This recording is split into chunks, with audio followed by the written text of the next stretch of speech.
Gayunpaman, lagi nang nakaagapay sa ating mga proyekto ang 2nd Infantry Division ng Philippine Army. Naging katuwang din natin sila sa pagpapatayo ng mga Kapuso School para sa mga napuruhan ng mga nagdaang bagyo. At sa mga nasalanta nitong bagyong Enteng, nag-donate ang mga sundalo ng halos 800,000 piso. Sa kasagsagan ng bagyong Enteng, isa sa mga hindi nakaligtas ang Kapuso Classroom na ating ipinatayo sa Matagbak Elementary School sa Pililla, sa Rizal. Hindi man napinsala ang istruktura, hindi naman mapapakinabangan pa ang ilang gamit. Lahat po ng mga gamit namin, computers, printers, pati modules ng mga bata, gamit ng mga guro po ay nadali po or nabasa.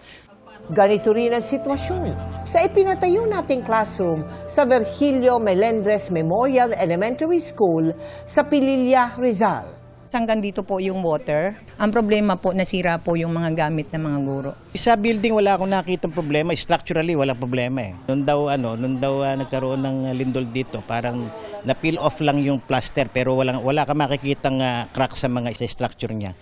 Matapos ang pagbibigay ng tulong sa mga nasalanta, isusunod naman natin ang Developmental Infrastructure Project sa mga biktima ng bagyong Enteng. Isa sa makakatuwang natin ng 2nd Infantry Division ng Philippine Army. Nag-donate sila ng halos 800,000 piso sa GMA Kapuso Foundation.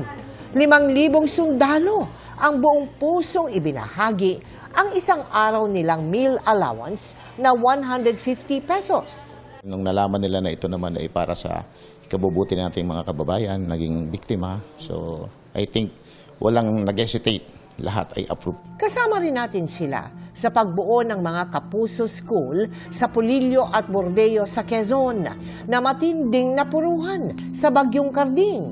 It is particularly touching to me kasi sila ang kasama natin sa mga relief distributions eh.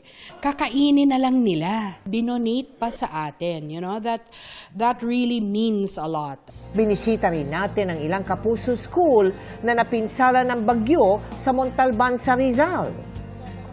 Sa mga nais tumulong, bisitahin lang ang GMA Kapuso Foundation website na www.gmanetwork.com/kapusofoundation/donate.